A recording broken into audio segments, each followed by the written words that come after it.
तो कोरोना से जुड़ी बड़ी खबर रोहतक से सामने आ रही है। खबरों की शुरुआत बड़ी खबर के साथ हो रही है। रोहतक से कोरोना को लेकर के अहम खबर सामने आ रही है और वो खबर क्या है वो आपको बता दें। मंगलवार को 28 नए मामले सामने आए हैं। दुखद खबर है। जिले में कुल संक्रमितों की संख्या 573 हो चुकी है इन 18 नए मामलों के साथ और जिले में कुल 100 एक्टिव केस मौजूदा हैं।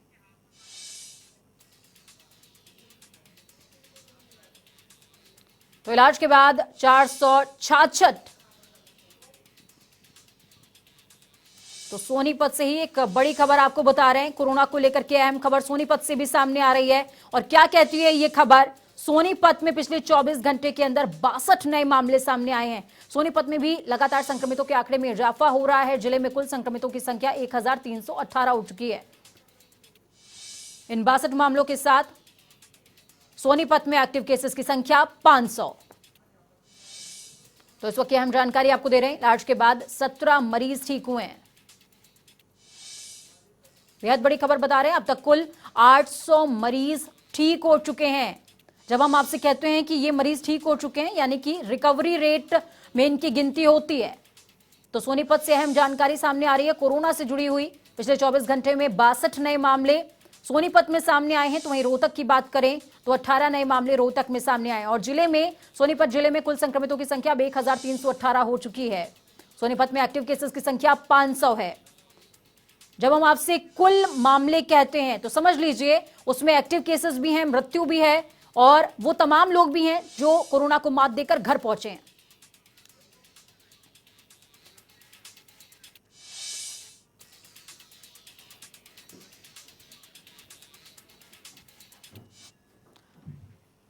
तो सोनीपत से हमारे संवाददाता दीपक वर्मा हमारे साथ में जुड़ चुके हैं, लाइव जुड़े हैं और रोहतक से हमारे संवाददाता संजय हमारे साथ मौजूद होंगे अहम चर्चा के लिए कि ग्राउंड जीरो पर हलचल क्या कहती है।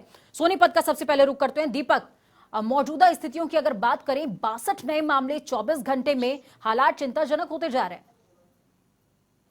जी बिल्कुल, सोनीपत में जो 24 घंटे में 62 नए केस आए, जिसके बाद सोनीपत में कोरोना संक्रमितों की कुल संख्या 1318 पर पहुंच गई है। 1318 कोरोना संक्रमित, इसमें से 800 लोग रिकवर कर चुके हैं। टोटल 17 लोगों ने कल रिकवर किया था, इसके बाद 800 कुल रिकवर कर चुके हैं। वहीं 18 लोगों की मौत हो चुकी है। तो इस तरह से सोनीपत में जो एक्टिव केस की संख्या है वो 500 रह गई है। लेकिन जो 500 जो एक्टिव केस की संख्या है वो लगातार बढ़ती ही जा रही है।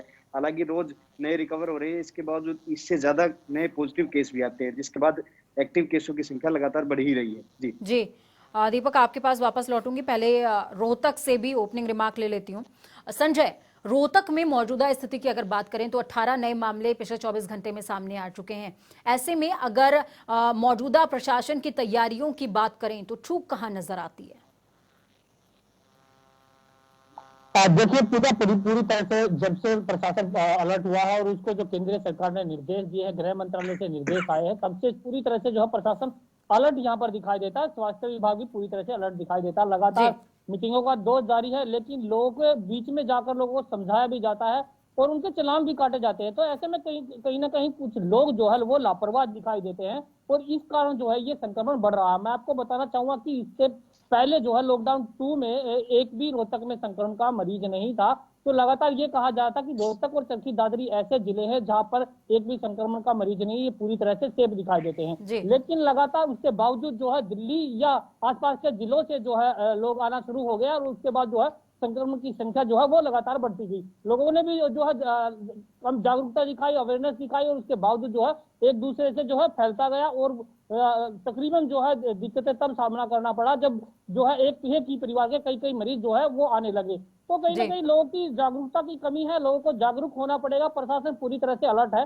मैं आपको बताना चाहूंगा कि 24 घंटे में जो है अब 15 जो है नए केस आए हैं और 573 केस जो है रोहतक जिले में वो हो गए हैं। 100 एक्टिव केस है। तो ऐसे में 7 जो मरीज हैं उनकी मौत भी हो चुकी है।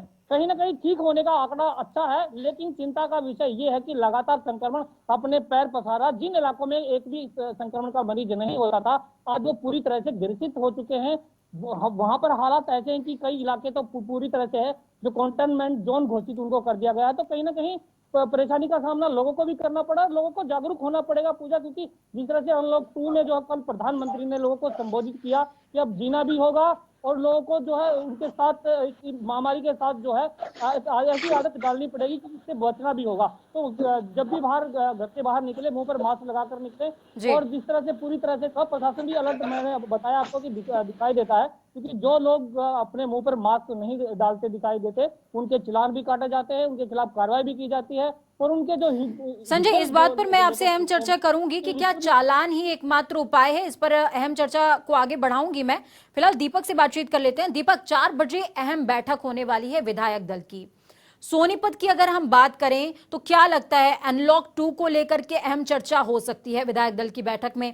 तो क्या जो राज्यों की सीमा है, हरियाणा और दिल्ली के बीच के जो सीमा है, इसको सील करने को लेकर के कुछ अहम निर्णय हो सकता है। और सोनीपत में तो 62 नए मामले सामने आए हैं पिछले 24 घंटे में, तो जरूरत तो महसूस ग्राउंड जीरो पर नजर आ रही है।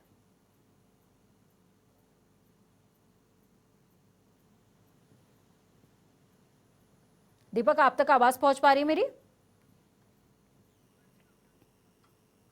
चलिए संजय, यही सवाल मेरा आपसे भी है। रोहतक में आज 4 बजे बैठक होने वाली है, तो ऐसे में क्या लगता है कि राज्यों की सीमा या फिर इंटर डिस्ट्रिक्ट सीमा को सील करने को लेकर के सरकार की तरफ से कुछ अहम फैसला हो सकता है? अब बिल्कुल पूजा, देखिए प्रदेश के गृह मंत्री अनिल विज साफ तौर पर कह चुके हैं कि जिस तरह से संक्रमण बढ़ रहा है, वो दिल्ली और गुरुग्राम के आसपास के जो इलाके हैं, जो दिल्ली में अप डाउन ज्यादा करते हैं या दिल्ली में नौकरी करते हैं, उनसे ज्यादा संक्रमण फैल रहा है। तो ऐसे में कहीं ना कहीं उन्होंने अपनी राय जो है पहले भी रखी गई है, उन्होंने पूरी तरह से जोर शोर से आवाज भी उठाई है, और आगे भी उन्होंने ये कहा था कि अगर जरूरत पड़ी और संक्रमण ज्यादा बढ़ा तो इस तरह के कदम जो है सरकार निर्णय ले सकती है कदम उठाने का। लेकिन मैं आपको बताना चाहूंगा कि आपने सवाल पूछा कि जीरो ग्राउंड पर जो हम रिपोर्टिंग करते हैं, तो लोगों की यही आवाज आती है कि जो जागरूक लोग हैं कि अब जो है कुछ जिले जो है उनको पूरी तरह से लॉकडाउन कर देना चाहिए, तो कुछ इलाके जो ऐसे हैं जो दिल्ली के टच एरिया में जो दिल्ली से अप डाउन करते हैं, उनको सील कर देना चाहिए ताकि संक्रमण से बचा जा सके, क्योंकि लगातार जो है ये संक्रमण बढ़ ही रहा है। खासकर अगर मैं आपको बताना चाहूँ तो दिल्ली में जो जॉब करते हैं या कोरोना वॉरियर हैं, अप डाउन करते हैं, वहां से जो है ये ज्यादा फैला हुआ है। इससे पहले प्रदेश के गृह मंत्री ने जो सीमाएं सील कर दी गई थी, तो उसके बाद जो संक्रमण में कमी आई थी, तो कहीं ना कहीं लोगों को जागरूक होना पड़ेगा, खुद ही जागरूक होना पड़ेगा, तभी जाके इस महामारी से लड़ा जा सकता है। और प्रदेश की सरकार को भी बड़ा निर्णय लेना होगा कि इस महामारी से बचा जा सके, प्रदेश को बचाया जा सके, कुछ जिलों को बचाया जा सके, क्योंकि कुछ अहम निर्णयों की आपने बात करी है संजय, अहम निर्णयों की आपने बात करी है। तो मैं कंटेनमेंट जोन्स को लेकर के बातचीत करना चाहूंगी आपसे, और दर्शक भी जानना चाहेंगे। प्रशासन की तरफ से, सरकार की तरफ से अहम कदम लगातार उठाए जा रहे हैं। दिल्ली सरकार ने ऐसा किया है कि जो कंटेनमेंट जोन है उनमें हर घर की जांच होगी, मॉनिटरिंग होगी। तो क्या हरियाणा में इस तरीके का कोई कदम उठाया जाएगा सरकार की तरफ से? कोई प्लानिंग नजर आती है दूर दूर तक?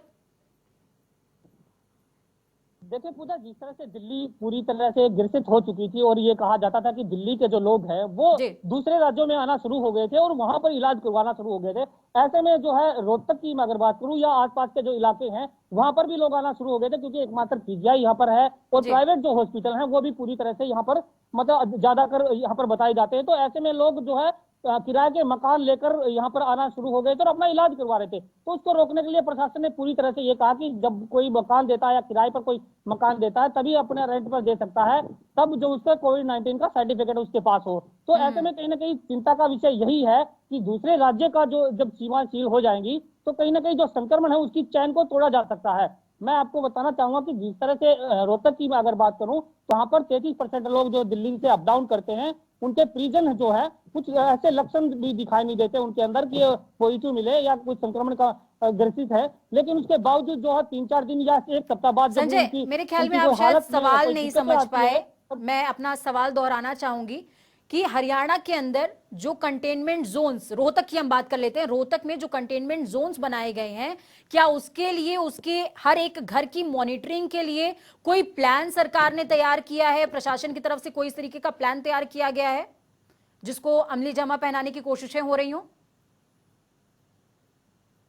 और देखिए पूजा, अभी तक आयुष विभाग द्वारा जो टैबलेट हैं वो दी जाती है ताकि इम्यूनिटी सिस्टम जो है वो तो दुरुस्त की जाए लोगों की, और ऐसे में कहीं ना कहीं जिन कंटेनमेंट जोन है उनको लगातार जो है आयुष विभाग जो है सर्च करना, उनको काढ़ा जो है वो पिलाया जाता है। हालांकि स्वास्थ्य विभाग भी पूरी तरह से अलर्ट जो है दिखाई देता है। लेकिन कहीं ना कहीं इस तरह की कोई रणनीति अभी तक यहाँ पर नहीं बनी है। लेकिन मैं तो ये कहूंगा कि बनना चाहिए, क्योंकि दिल्ली में जिस तरह से जो रिपोर्टिंग और ज्यादा जो चेकिंग का जो आंकड़ा बढ़ा है, उससे कहीं ना कहीं लगता है कि रोहतक और आसपास के जो जिले हैं, सोनीपत, झज्जर जो है, बहादुरगढ़ है, उनमें भी, फरीदाबाद है, उनमें जो है चेकिंग का आंकड़ा जो है, टेस्टिंग का आंकड़ा जो है वो बढ़ाना चाहिए। तो कहीं ना कहीं ये जो है ये प्रदेश सरकार को एक निर्णय बड़ा जो है वो लेना होगा। और इसमें कहीं ना कहीं आज हो भी सकता है कि इस तरह की मीटिंग जो है वो सामने आए, इस तरह की बातें जो है, विधायक दल की बैठक है, उसमें कोई नेता जो है इस तरह के विचार रखे, क्योंकि जिस तरह से संक्रमण लगातार बढ़ रहा है वो चिंता का विषय जरूर है। क्योंकि नेता लोग भी अभी तक घर में दिखाई देते हैं,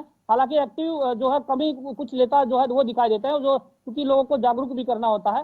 तो कहीं ना कहीं दिक्कतों का सामना करना पड़ता है। टेस्टिंग रिपोर्ट जो है वो, मैं आपने कहा कि जैसे पहले पीजीआई में होती थी, लेकिन हालांकि टेस्टिंग रिपोर्ट थोड़ी सी जरूर बढ़ाई है। एक दिन में जो है 1 घंटे में 4 रिपोर्टिंग जो टेस्ट रिपोर्ट की जाती है, लैब जो है टेस्ट लेता है। लेकिन उसके बावजूद जो है धीरे धीरे जो है उसकी एक मशीन और अभी एक संस्था ने जो है वो दी है, लेकिन अभी उसका रिजल्ट आना बाकी है कि कितना उसका बिल्कुल किस तरह का बिल्कुल रिजल्ट संजय, आता और है। कहीं ना कहीं ये जरूरी धीरे-धीरे भी हो ये जाता है किस तरह से कि प्राइवेट वक्त के साथ जो टेस्टिंग स्पीड है वो भी बढ़ाई जाए, और साथ में कंटेनमेंट जोन्स जो हैं उनके लिए कोई अहम और पुख्ता कंक्रीट प्लान तैयार होना चाहिए। बहुत बहुत धन्यवाद संजय हमारे साथ जुड़ने के लिए।